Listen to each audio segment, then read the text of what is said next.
Hola amigos de No Tan Jurídicos, bienvenidos a esta segunda temporada. Muchísimas gracias por escucharme, acompañarme, por dejarme ser parte de sus días, ya sea en camino al trabajo o en sus casas, y por toda la acogida que tuvo la primera temporada. Estos capítulos han sido un gran viaje, que hoy continúa ese viaje, y también aprovecho para agradecerle al Centro de Arbitraje y Conciliación de la Cámara de Comercio de Bogotá por toda la gestión, el espacio para realizar este episodio, por abrirme siempre las puertas. A Gustavo Piedrahita, a Adriana Peralta y especialmente a María Angélica Munar, quien tuvo la iniciativa y la idea de que este episodio se llevara a cabo y de esta manera como lo estamos haciendo hoy. Por primera vez, con público en vivo y en este importante escenario del Precongreso 2024 Centro para las Américas. Y esto con público ya es otra cosa. Normalmente estamos el invitado y yo y solamente la cámara. Ya hoy somos varios, tenemos otras cámaras, luces, etc. Y hoy vamos a hablar de un tema muy presente, pero que seguramente algunos no lo han vivido, y es el arbitraje. Y otros que están acá seguramente ya tienen bastante experiencia. Y vamos a revisar algunos aspectos fundamentales del arbitraje de una manera, como es este podcast, sencilla y clara, sobre sus beneficios, eficiencia, cómo redactar un buen pacto arbitral, pero también si estamos o no frente a una excesiva formalización del arbitraje.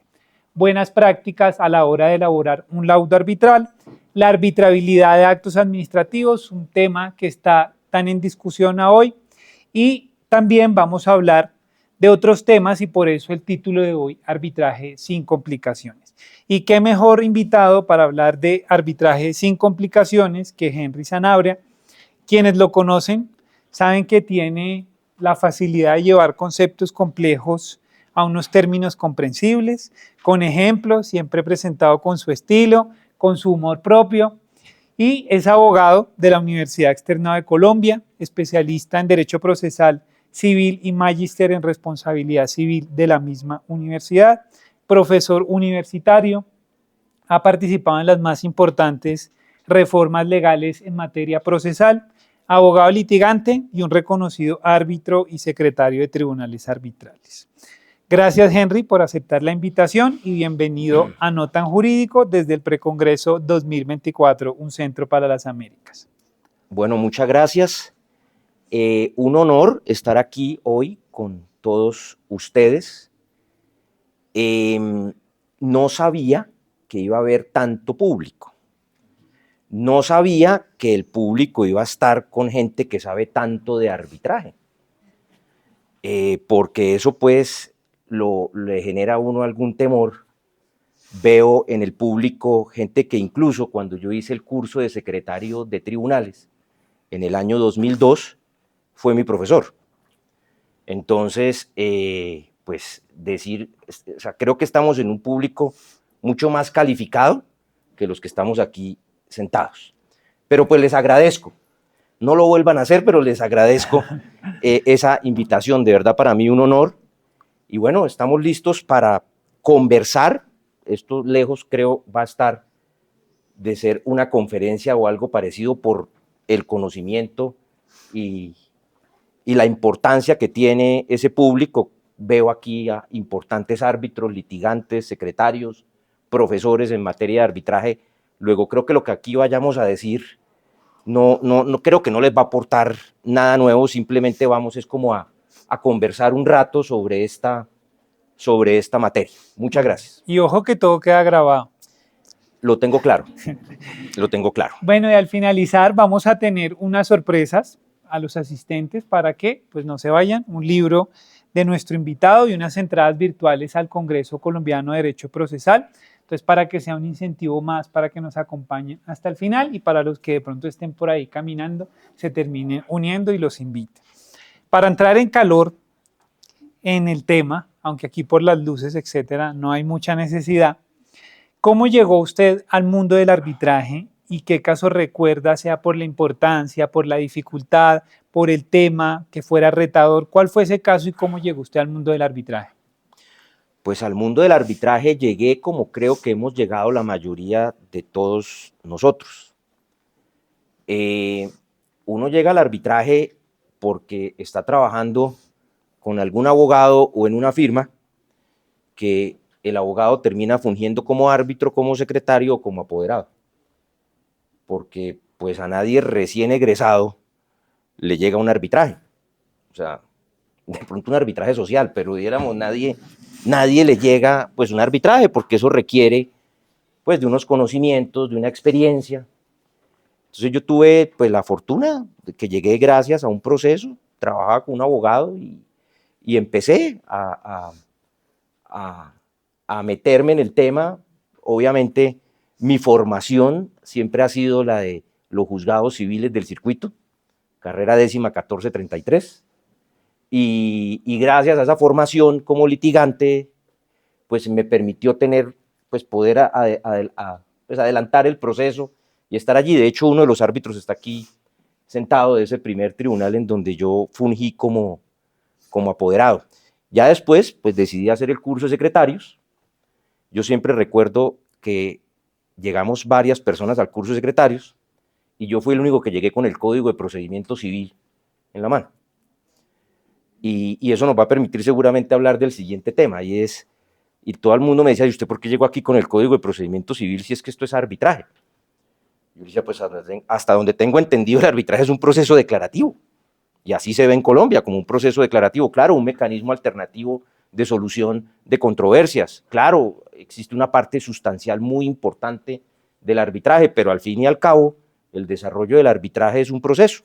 Y yo llegué con mi Código de Procedimiento Civil bajo ese entendimiento, pero en realidad pues uno ingresa aquí al arbitraje porque le tocó llevar algún pleito, está trabajando en una oficina, le queda gustando y bueno, pues ya son varios años, no tanto como los que tienen aquí algunos ya árbitros premiados por sus años que tienen y secretarios premiados por sus años que tienen acá, pero básicamente por eso es que llegué, y creo que en eso coincidimos casi todos los que estamos aquí sentados, por eso llegamos al arbitraje.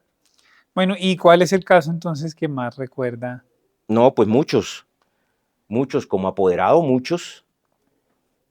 como apoderado de entidades públicas, en donde se pudo tener éxito importante para el Estado, que eso al final no lo termina agradeciendo nadie, pero sí, y termina uno eso es una realidad, desafortunadamente creo que todos lo saben, uno defender al Estado al final a veces no es tan agradecido, pero básicamente defendiendo entidades públicas en algún momento de mi ejercicio profesional, me trajo mucha satisfacción porque fueron resultados positivos que en su momento creo que le sirvieron al Estado, que le sirvieron a las entidades públicas.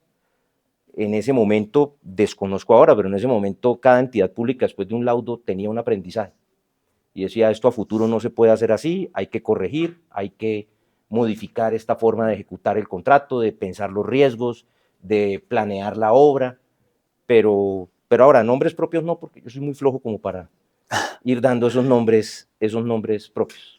Bueno, siempre nos han enseñado desde la teoría todos los beneficios del arbitraje. Y yo quisiera usted, desde su experiencia, desde todo lo que ha vivido, desde la práctica, que nos cuente realmente cuáles son esos beneficios a hoy del arbitraje. Yo creo que los beneficios de hoy del arbitraje son los mismos beneficios que han existido antes. Hoy uno podría decir los procesos civiles y los procesos contenciosos administrativos ya tienen una duración mucho menor de la que tenían antes. Hoy es ya más difícil encontrar procesos de 20, 30 años, que existían. De hecho, algún par de sentencias de casación civil de la Corte del año 2021, 2022, salieron como muy seguidas, temas de resolución de contratos.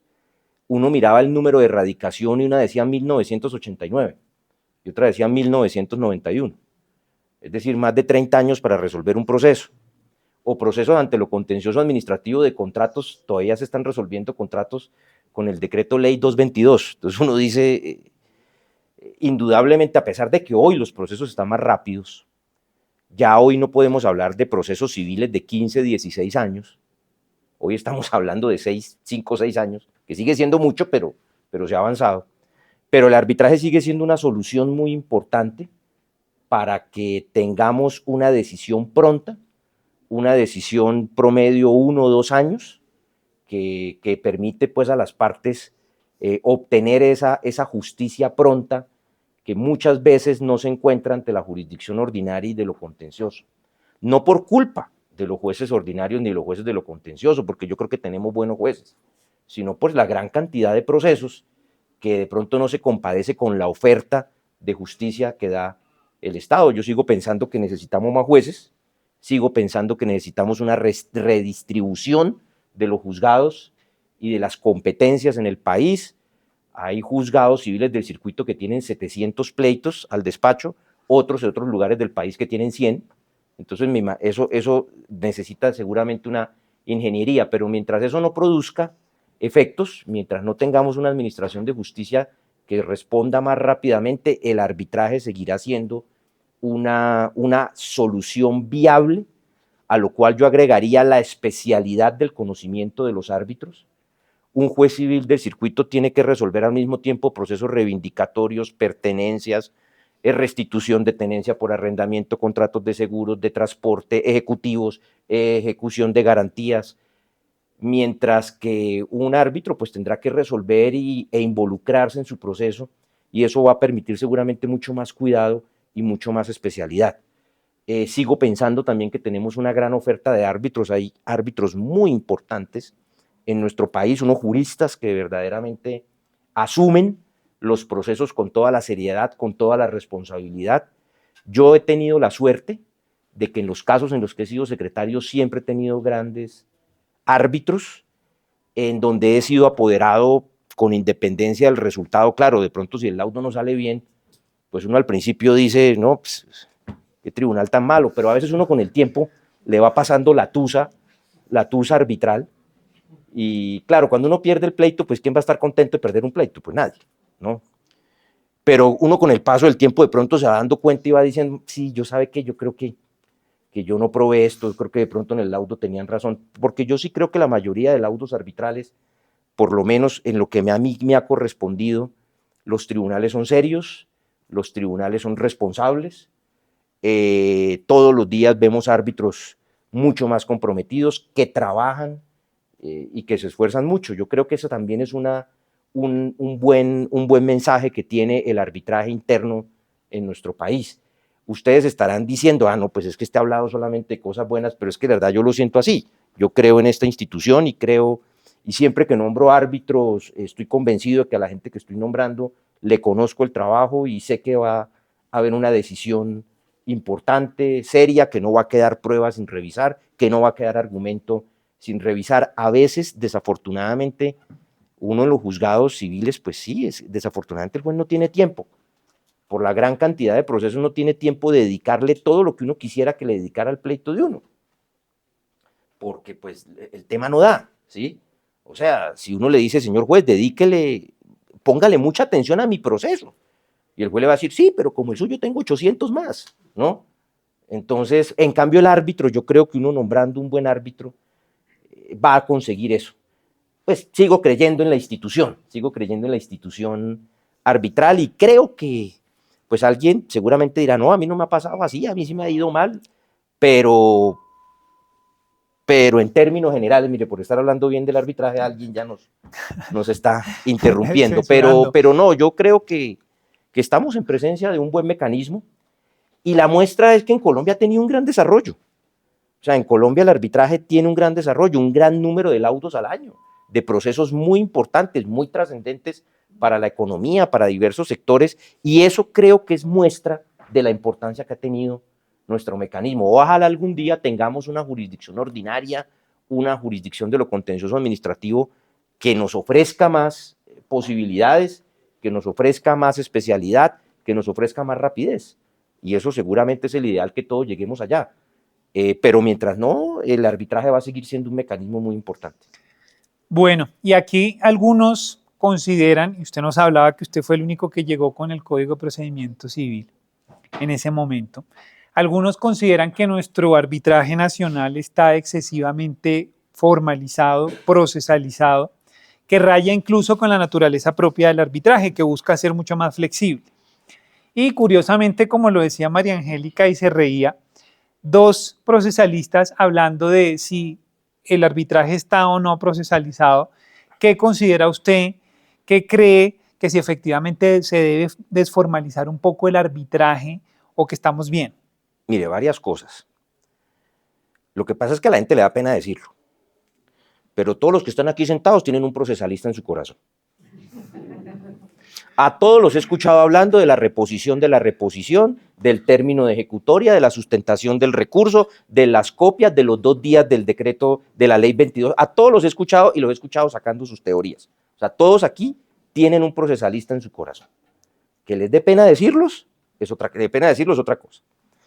Pero además, es que, ¿cómo hace uno para no ver en el arbitral un proceso?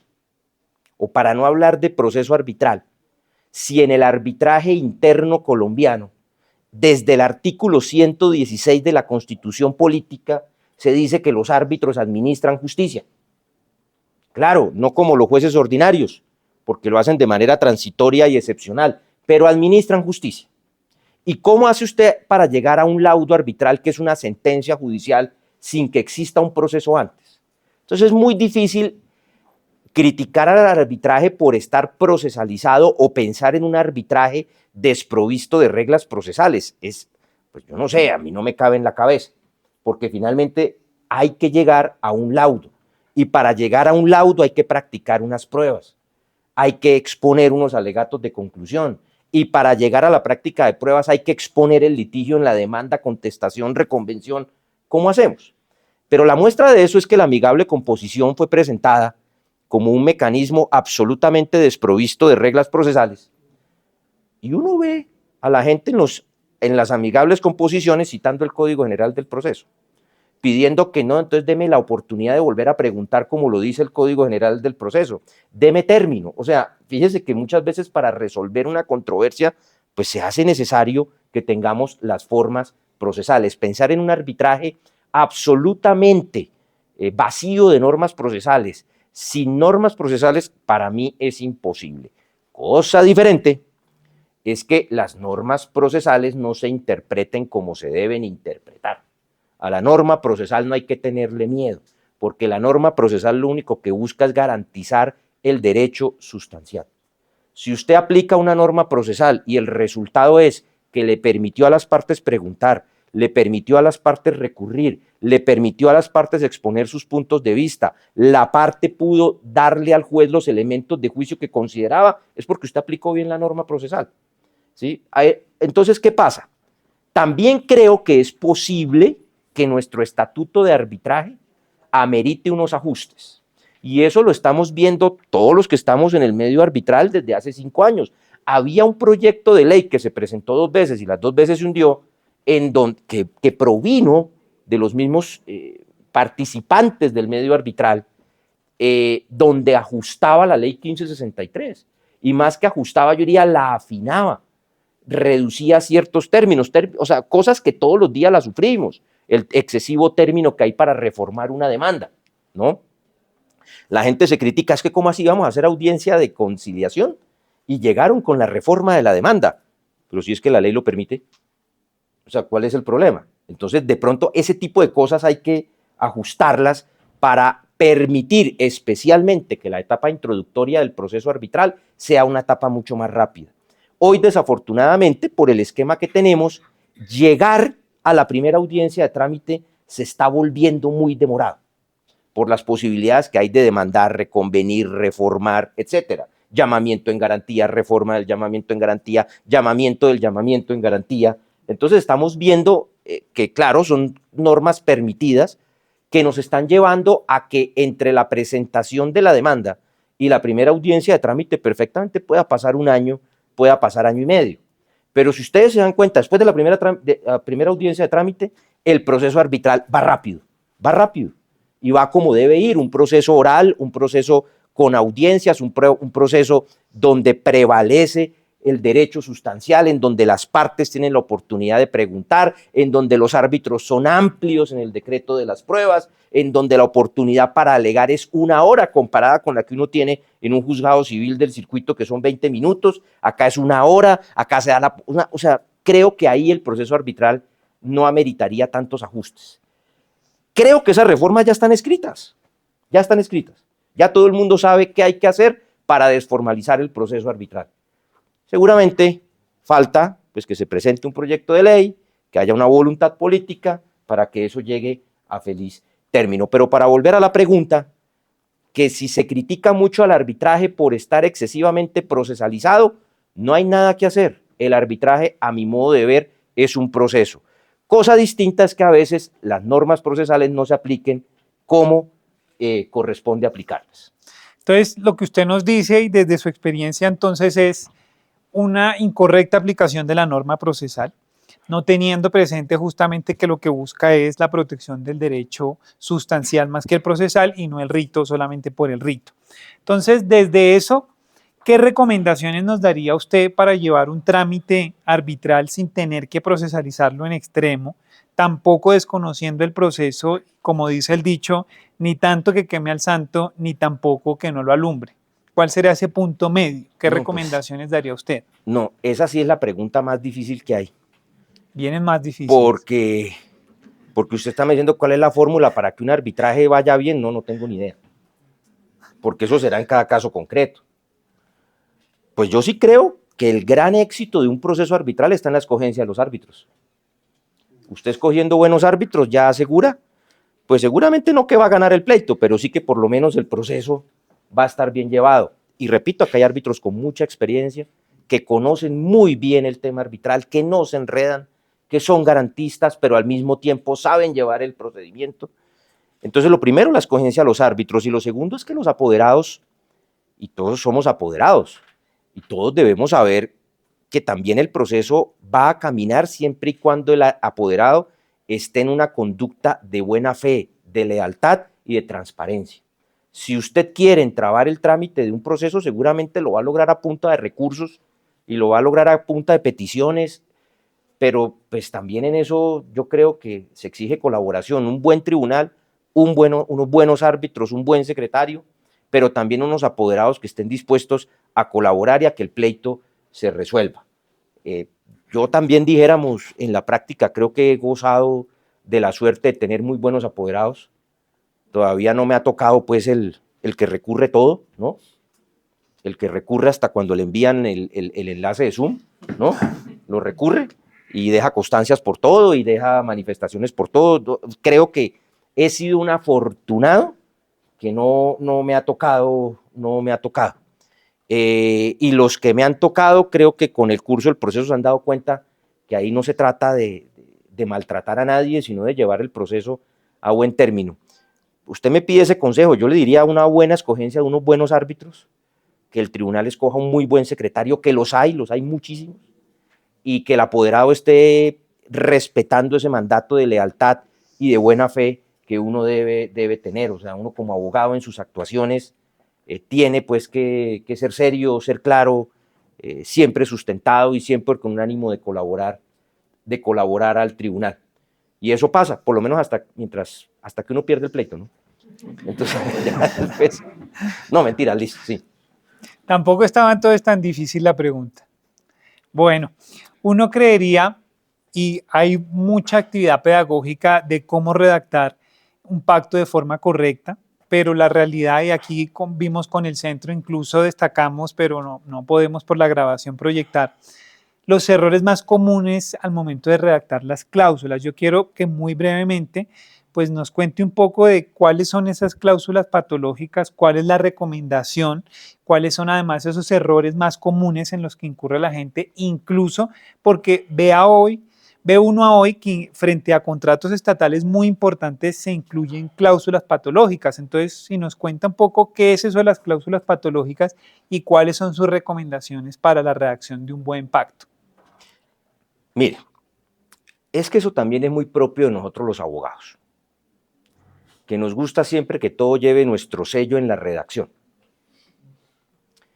Y que digan, ay, sí, mire, esa cláusula, eso es hecha por este abogado, ¿no?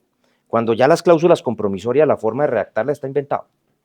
Ese es un tema que está inventado. Hay cláusulas modelos muy bien hechas, pero bueno, sigue uno encontrando esas cláusulas patológicas que usted me dice que es una cláusula patológica, pues enferma, mal hecha, mal redactada, que algún abogado se quiso lucir o se la puso a hacer a ChatGPT, ¿no? Y la cláusula le queda mal hecha, o la copió de un contrato que era totalmente diferente, ¿no?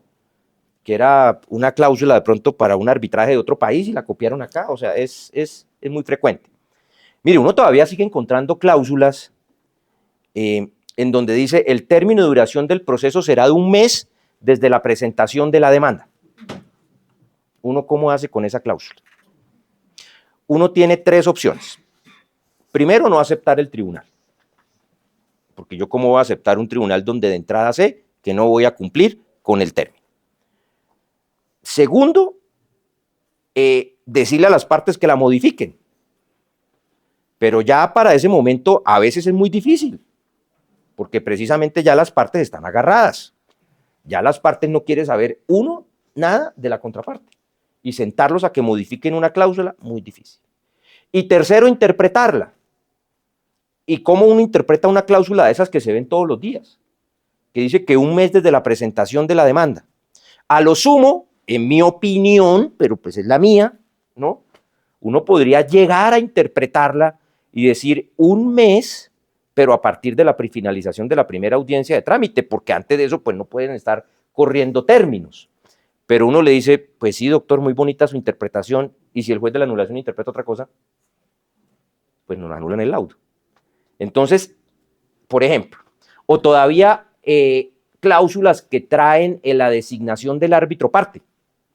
Cuando yo creo que aquí ya se ha dicho hasta el cansancio, por la doctrina, por la jurisprudencia, en los foros, en el no tan jurídico, en todos lados se ha dicho que pues el árbitro parte en el arbitraje interno nacional no existe. Frente a lo cual yo creo que la salida ha sido muy importante de decir, bueno, puede que la cláusula diga árbitro parte, pero que en el acta de designación de árbitros quede claro que designaron de común acuerdo, y ahí ya no se estaría poniendo en entredicho, a mi modo de ver, la firmeza del tribunal. O todavía cláusulas compromisorias donde dice cualquiera de las partes podrá acudir al arbitraje. Y por allá hay un auto del Consejo de Estado que dijo que esas cláusulas podrá es una obligación facultativa y por ende adolece de nulidad absoluta. Hay otros que lo han venido diciendo, el pacto arbitral es un negocio jurídico y hay que prevalecer aquella interpretación que la haga surtir efectos 1618 y siguientes del Código Civil. Luego el podrá no puede ser facultativo porque el arbitraje no es facultativo, entonces ese podrá entiéndalo por deberá. Entonces eso también pues genera sus problemas. Pero yo creo que esas cláusulas finalmente muchos tribunales han terminado superando esos obstáculos, incluso muchas reglas donde me dejan esa cláusula, bueno, eso ya no es problema, donde dice el tribunal se regirá conforme a la ley 1563 y aquellas normas que lo modifiquen, complementen o reponen. En su funcionamiento interno se regirá por el reglamento del centro de arbitraje. ¿Y cuál funcionamiento interno? O sea, el funcionamiento interno del tribunal es cómo habla el tribunal, cómo habla el árbitro con el árbitro y cómo habla el árbitro con el secretario.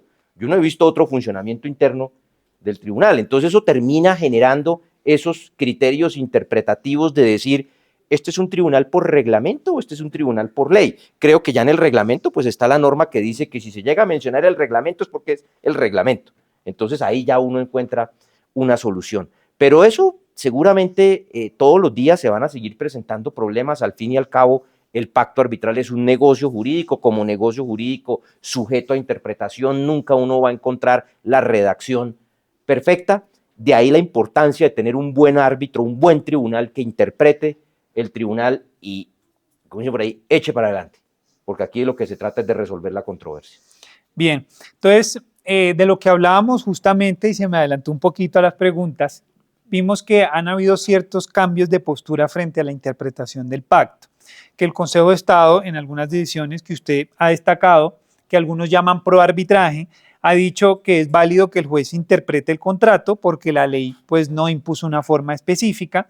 Incluso en aquellos casos en donde ha utilizado la expresión podrá, ha dicho que eso no es una opción, sino que en realidad era la voluntad de las partes de someter precisamente su controversia a un tribunal. De cara a estas decisiones y cuando usted en la práctica ha tenido estas complicaciones siendo árbitro, ¿qué recomendaciones podría dar frente a la duda o esas cláusulas patológicas con lo que nos decía en aras de superar? Ya usted nos dijo algo, echar para adelante y Pues, interpretar, no, pero quisiera que nos dijera cuáles son esas recomendaciones. a ver, echar para adelante cuando se puede echar para adelante, o sea, no, Exactamente, tampoco ¿cuál es y que, cuándo se puede? sí, o sea, o sea, yo no, yo lo que creo es que a menos que se trate de un tema absolutamente insalvable, que la cláusula de competencia para conocer de un acto administrativo, o que la cláusula de competencia para conocer de asuntos no sujetos a disposición de los particulares, yo lo que creo es que o evidentemente la cláusula haya excluido un asunto de competencia o claramente el tema no sea competencia de los árbitros, uno tampoco puede forzar la cláusula para llegar a asumir competencia frente a asuntos que claramente no son de la justicia arbitral o frente a asuntos que claramente no quedaron incluidos o no tienen que ver con el pacto arbitral. Esa interpretación que habla de proarbitraje, eso no es nada diferente que la regla que está en el Código Civil, de que se preferirá la interpretación de la cláusula que haga surtir efectos a la que no. Entonces, esa pues es el criterio. Claro, siempre estará el problema de la anulación. Siempre pues va a estar el problema de la anulación. Por eso quizás el auto de asunción de competencia es un auto clave para el proceso de abordar pues todos los temas que tengan que abordarse. Y por eso la primera audiencia de trámite es una audiencia tan trascendental y tan importante para el proceso. Y afortunadamente yo creo que ya, y todos los árbitros en realidad, cuando no se puede asumir competencia, no se puede asumir competencia. ¿Para qué uno lo va a hacer si finalmente pues el laudo quedará sometido a, es más el daño que se le hace a las partes asumiendo competencia que muchas veces si no da para asumir competencia? Bueno, y una pregunta que no puedo dejar pasar, y es recientemente se profirió una decisión de la sección tercera del Consejo de Estado de unificación sobre la arbitrabilidad de los actos administrativos que tuvo varios salvamentos y aclaraciones. ¿Podría contarnos usted un poquito de esa decisión y de cuáles son las críticas que ha recibido esa decisión y si usted está de acuerdo o no? Sé que es otra pregunta difícil, pero... Sí, es difícil, claro. Y hablar de jurisprudencia siempre va a ser difícil, ¿no? A ver, yo lo que creo es que es una decisión en donde no me voy a referir al caso concreto, porque es muy difícil referirse a ese caso concreto, porque uno solamente conoce la sentencia de anulación. Uno finalmente no conoce lo que se decidió en la primera de trámite, no conoce lo que dijeron las partes al detalle en la primera de trámite, uno no conoce las particularidades del caso, uno simplemente pues conoce el capítulo final que fue la anulación. Entonces a veces es muy difícil hablar frente al caso concreto si tenía razón o no. A mí lo que me parece es que la sentencia pareciera dejar sentada una regla general, y es que pues no hay competencia para conocer de actos administrativos ni de los efectos económicos de los mismos, cuando yo creo que ese no fue el sentir del estatuto arbitral, ni es el sentir de varias decisiones, una de ellas de la Corte Constitucional del año 2007, una SU, que dejó claro pues que uno sí puede conocer los efectos económicos de esos actos administrativos. ¿Qué le critico yo a la sentencia? Que haya establecido como una regla general donde pudiera poner en entredicho lo que establece el mismo artículo 2, 1 y 2 y 58 del estatuto arbitral. Pero también me parece que la sentencia pone de presente lo difícil que puede llegar a ser usted dividir, excindir los efectos económicos de la validez del acto, porque la mayoría de las veces van pegados. Y podría usted llegar, como decía por allá alguna jurisprudencia vieja de la sección tercera del Consejo de Estado, romper la continencia de la causa. Es decir, que un mismo pleito quede un aspecto fallado en un sentido y contradiciéndose con otro que establece. Me parece que eso es lo que la sentencia en realidad pone de presente. Que no me gusta que haya establecido eso como a modo de regla general, cuando la regla general no está en la ley. Bueno, y muy concreto nos No, ya no me pregunte más de la sentencia, por favor. Está bien, Ya. voy a pasar la pregunta. Sí, Voy a pasar sí. la pregunta. Usted nos ha hablado del recurso de anulación. ¿Puede hablarnos aquí muy concreto de algunas buenas prácticas de cara a estructurar el laudo y para evitar un eventual recurso de anulación o blindarse frente a un eventual recurso de anulación? Es que yo creo que el tribunal empieza a blindarse del recurso de anulación desde la instalación, ¿no? Por eso no es que uno llegue siempre al tribunal y simplemente se instaló y ya. Por eso los árbitros siempre tienen que, antes de instalarse, hacer una revisión sobre el trámite previo surtido hasta la instalación, para verificar, entre otras, que el tribunal esté debidamente conformado, de acuerdo con lo que señalaron las partes o de acuerdo con lo que señala la ley. Eso es lo primero. Yo creo que el principal punto para uno evitar una anulación también está en la primera audiencia de trámite.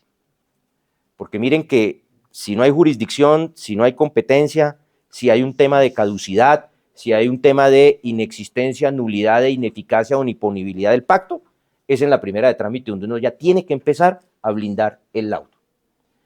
En el desarrollo del proceso, se dice que los árbitros nunca niegan pruebas, porque hay una causal que tiene que ver precisamente con la negativa a las pruebas.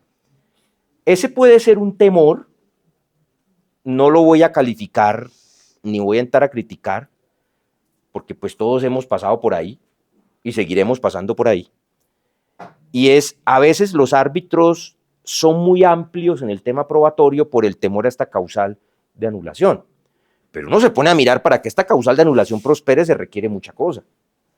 Se requiere que se haya negado la prueba, que se haya negado la prueba sin justa causa, que además el recurrente lo haya puesto de presente y que esa prueba fuera de tal trascendencia que se hubiera practicado, hubiera llegado al expediente, hubiese incidido en la decisión. Y créame que un árbitro no va a dejar por fuera, porque sí, la prueba que incide en la decisión. Entonces, dijéramos, ese es otro temor de decretar todas las pruebas para dejar de lado esa causal de anulación. Y el otro es el tema de congruencia. El tema de congruencia, bueno, y el tema del cómputo del término del proceso, en donde la responsabilidad se comparte con el secretario. Y créame que si hay algo, y todos lo sabemos porque todos estamos en arbitraje, que si hay algo en lo que uno se cuida, es en el término de duración del proceso. Y por eso es muy frecuente que uno diga, dejemos unos días importantes de colchón, ¿no? Pues de colchón es por si nos equivocamos en el término, en todo caso, así nos equivoquemos, seguimos estando en el término. Por eso la importancia de uno ir preparando el laudo con la suficiente antelación en esa materia. Y los temas de congruencia, yo creo que ese es quizás uno de los mayores temores, que entonces vuelven a decir, es que está procesalizado. Pues claro, y la congruencia no es nada distinto que un tema de derecho procesal, pero está claro, usted no puede fallar lo que no le pidieron, no le puede dar a alguien algo que no le pidió. Esas son reglas claras. Entonces, y hay otro tema, y eso lo critican mucho los jueces de anulación, y es por qué los laudos son tan largos, ¿no? Yo no tengo una explicación de por qué los laudos son tan largos, porque yo he estado en laudos larguísimos y he estado en laudos cortos. Y yo creo pues que el laudo tiene que ser largo si la controversia es complicada. O sea, el laudo, ¿cuánta extensión debe tener? Pues la que requiera tener. Hay alguien que dice, yo ya sé por qué los laudos son largos. Porque con eso, diciendo, dijo la doctrina, dijo la jurisprudencia, hagamos un recuento de la jurisprudencia, dijeron los hermanos Massó, Colín, Capitán, Ripper y Boulanger, ¿no? La Corte de Oro del año 38, replicada después en el Consejo de Estado francés, los antecedentes del Código de don Andrés Bello, ¿no? Cómo el Código de Cundinamarca, eso pasó al Código Civil, previo por el Código del Estado Soberano de Santander. La gran conclusión es que los contratos se resuelven por incumplimiento artículo 1546 del Código Civil, porque eso deja de lado el riesgo de que digan que el laudo se falló en equidad y no se falló en derecho. Yo perfectamente creo que puede haber una decisión en derecho de 3 páginas, así como puede haber una decisión en equidad de 200 páginas. Pero eso, dijéramos, puede ser una explicación. Yo creo que ya la práctica judicial ha venido trayendo unos formatos, ha venido construyendo unos formatos de laudos que seguramente lo hacen mucho más fáciles a la lectura, aquella pues famoso formato de qué dijo el demandante, qué dijo el demandado, qué dijo el Ministerio Público, qué dijo la agencia, consideraciones del tribunal, ya, y no vamos a citar 10 páginas de jurisprudencia porque todos la conocen. De hecho, el abogado la citó en el alegato. Entonces, más bien vámonos a la prueba. Los laudos se han especializado mucho en ir, vamos a la prueba, qué se probó, qué no se probó y cuál es la consecuencia jurídica. Pero pues, dijéramos, yo creo que el mejor laudo es el que uno hace, ¿o no? Porque uno sale de un laudo y dice, me quedó, ¿qué pieza jurisprudencial? ¿No? Mira, ahí te mando este laudo para que aprendas de esto, que lo acabo de sacar, y no, entonces, eso, consejos es difícil, la verdad, ¿no? Bueno. O sea, uno nunca va a decir qué laudo tan malo el que acabamos de echar, o sea, eso nunca va a pasar. Sí. Como el litigante nunca va a decir, oiga, qué alegatos tan malos, ¿no? Es más, el litigante siempre lleva a su equipo de la oficina para que al final le diga, doctor, qué alegatazo, doctor, qué orgullosa estamos de usted, doctor, porque mire qué alegato el que usted se acaba de echar, eso dejó boquiabierto a los árbitros y la contraparte eso no sabía qué hacer, ¿no? Y el alegato de uno es bueno hasta que uno escucha el de la contraparte, ¿no? Ah, sí. Que lo destruye totalmente, pero bueno. Bueno, ya para ir terminando, en varios de los episodios que hemos realizado, para los invitados, la música juega un papel fundamental en su vida. No, yo no sabía que igual usted también en su caso. Esta es una pregunta sorpresa. Entonces, cuéntenos sobre ese gusto por la música suya, especialmente, usted lo ha dicho en muchos lados, cuando tenía el pelo largo en la universidad, etcétera. Iba a proyectar una foto, pero por temas de video no lo pude. Ahora sale un sticker, no. Cuéntenos un poco de eso. No, pues que a mí me gusta el rock. Yo fui metalero, lo cual hoy en día me genera, yo creo que me arrepiento, porque la hubiera pasado más bueno si hubiera sido salsero, ¿no? Sin duda alguna, sí, especialmente en tema femenino, ¿no? Entonces eso sí, el metalero se la pasa es con otros metaleros, ¿no? En cambio, el que baila salsa, merengue, reggaetón, eso, pues, ¿no?